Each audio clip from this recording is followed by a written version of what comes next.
Welcome to Short Movie Channel. The movie starts in 1985 with a mysterious and terrifying incident, the murder of an entire family. The problem is, no one could figure out who committed the crime. The only survivor was a young girl named Jean, and the police found her sitting silently in shock, not speaking. After 25 years, we see Jean grown up, married, and with a young daughter named Alice. This is after Jean was placed in an orphanage and later adopted and raised by a new family. Jean has no memory of the painful incident that happened to her family when she was little. The shock she experienced at the time left her with a very weak memory. Her relationship with her husband, Len, and her daughter, Alice, is tense and not good due to her memory problems. Jean owns a small studio where she sells photos of farms and abandoned houses, which she takes herself. One day, she asks Len to drop Alice off at school because she has an important job interview. Len gets upset because he had previously told her that he also had work to do. In the end, Len agrees to take Alice to school, but tells Jean that she will be the one to pick Alice up later. At the interview, the director asks Jean why she always takes pictures of abandoned houses and farms. She tells him that she lost her family when she was young and was placed in an orphanage. Since then, the house she lived in with her family has been abandoned, and she feels drawn to these kinds of houses. After taking pictures, she spends time looking at them and wondering what happened to the people who used to live there. She imagines stories and scenarios about the houses and gets lost in the pictures for hours. The director is impressed by her perspective and agrees to hire her. After the interview, Jean goes to pick up Alice from school, just as her husband asked. While on the way, she notices an abandoned house and feels a strange sensation, as if something is pulling her towards it. She stops the car, gets out, and takes pictures of the house. Afterward, she picks up Alice and heads home. When she arrives, she finds an anonymous gift in front of her door. Jean opens the gift and finds a small box inside, but she doesn't know what it is or where it came from. The next day, Jean goes to work and keeps staring at the photo of the abandoned house she took. She feels like the house is calling to her. She gets so lost in the photo that she forgets to pick up Alice from school. Len calls her, upset that she forgot to pick up their daughter. Jean tells him she'll go right away, and she rushes to the car, driving at a very high speed. Suddenly, while driving, she sees a shadow of a little girl in front of her. She loses control of the car and crashes. She is taken to the hospital. When she wakes up, Len and Alice are by her side, reassuring her. But the surprise is that Jean doesn't remember either of them. She doesn't recognize them.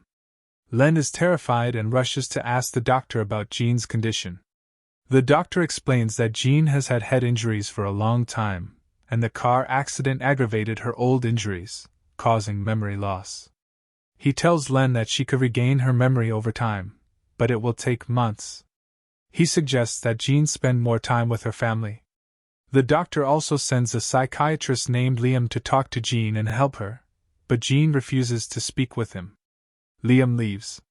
Later, Jean sees the same little girl who appeared to her on the road and caused the accident. Jean follows the girl, but Len interrupts her, thinking she's hallucinating. He reminds her that he is her husband and Alice is their daughter, and they should leave now and come back tomorrow. That night, Jean is looking at photos of her husband and daughter to try and remember them. Suddenly, someone knocks at her door. When she opens it, there's no one there, but she finds another gift, identical to the one she received earlier. She doesn't remember it, but when she opens it, she finds a small toy doll and a photo of the house she felt drawn to before the accident. The photo has the date, October 10, 1985, written on it. As soon as Jean sees the date, she breaks down, realizing it's the day her family was murdered. Meanwhile, Len is at home and hears a knock on the door.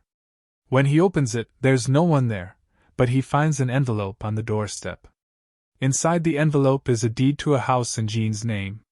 Len confronts her about it, and she tells him that she doesn't remember anything and doesn't know how the house ended up in her name. Len looks over the papers and finds out that someone named Patrick has been paying the house's taxes, and the last name matches Jean's. They conclude that Patrick is likely her uncle. They decide to go to him to get answers.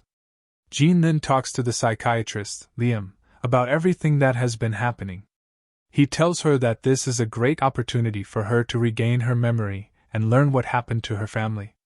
Jean contacts her uncle, Patrick, and when they meet, he's shocked but happy to see her. Patrick tells her she looks just like her mother. He takes her to the house where her family was killed. He tells her it has been abandoned ever since.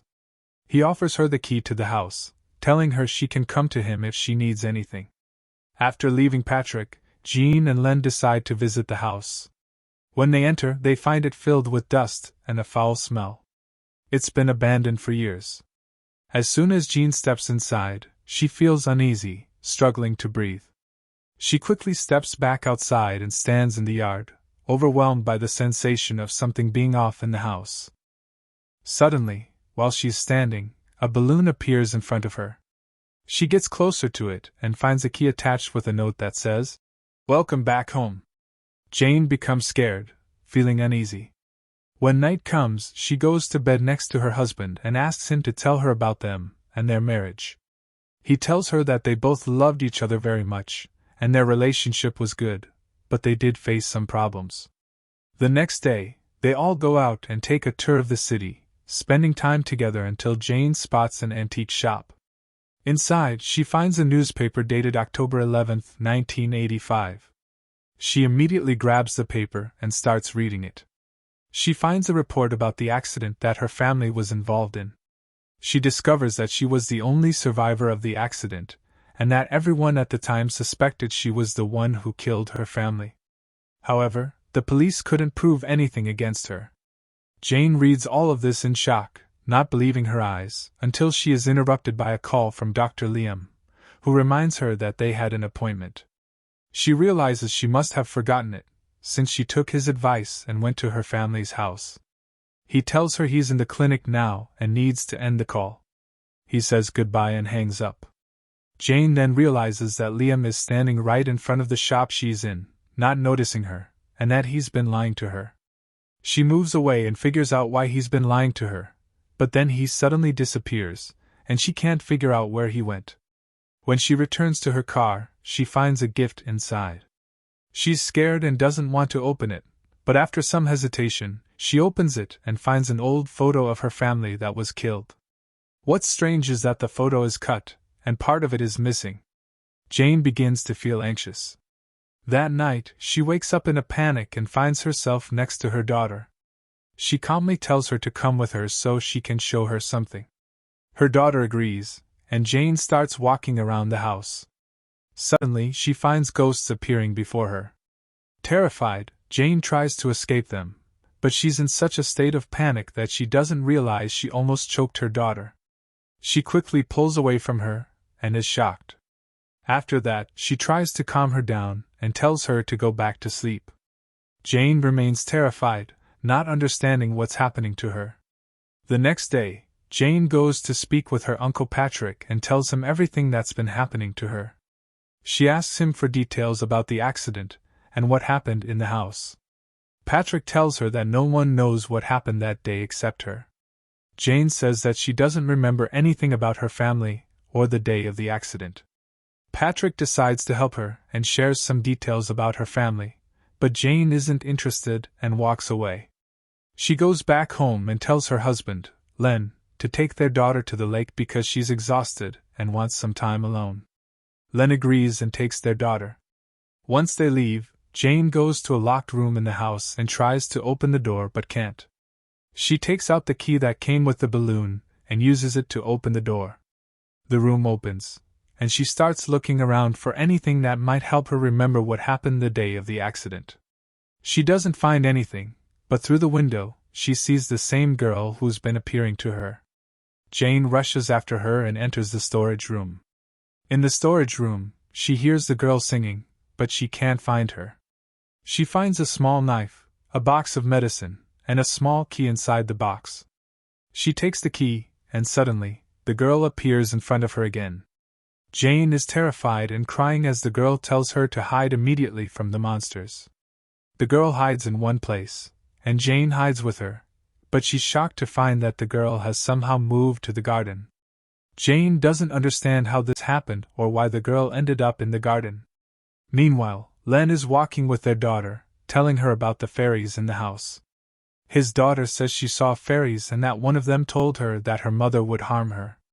Len dismisses her, saying that fairies are just imaginary creatures and that her mother would never harm her. They go back home. When they return home, Jane hears the same song that the girl was singing earlier. She wonders where she has heard the song before. Suddenly, Jane screams, and Len hears her. He rushes to see what's wrong and reacts strongly, telling Jane that they're leaving the house. As they head to the car, they find that someone has slashed the tires. Suddenly, they hear Jane screaming from inside the house. They run back quickly and ask her what's wrong. Jane tells them that someone had been chasing her, and she suddenly becomes weak and struggles to breathe. Jane tells Len it's a seizure, just like the one her sister used to have.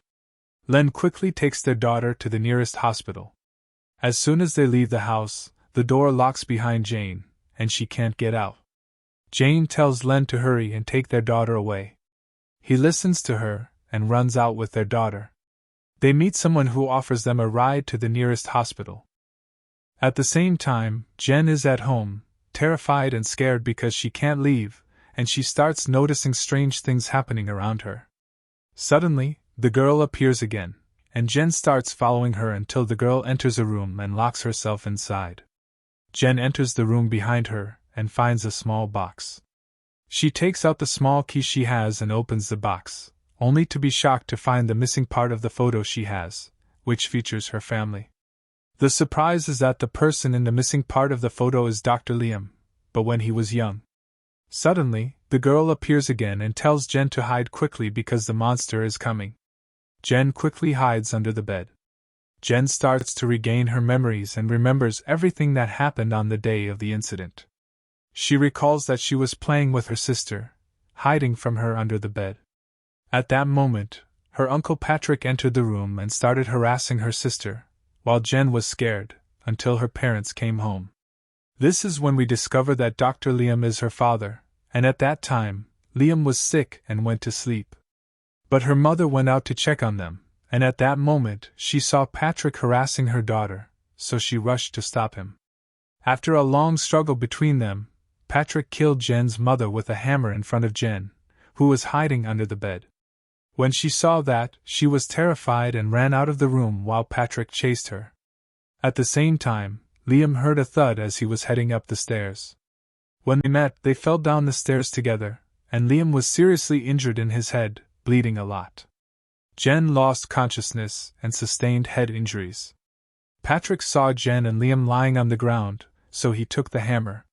When he returned to them, Jen's sister, whom he had been harassing, had died from an asthma attack, and no one could save her.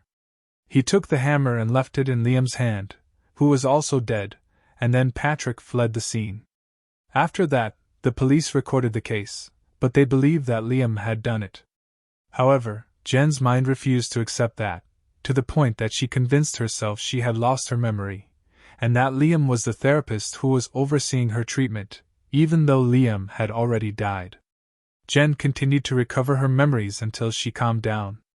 Then, someone came to get her out of the house and told her she was fine and that he had left her in Patrick's house. Jen panicked and ran to save her daughter before this criminal did anything to her. At that moment, Patrick was indeed harassing Elise, but when he saw Jen, he went to get a gun. When Lynn entered the room, he found Patrick holding Elise with the gun, threatening to kill her. Lynn tried to calm him down. In the final moment, Jen entered and struck Patrick from behind, losing consciousness. When she woke up, she found herself in the house where her family had been killed. She left him there so that the spirits of her family members who had been appearing to her could take their revenge on him. Jen walked away from the house, hearing Patrick scream and struggle.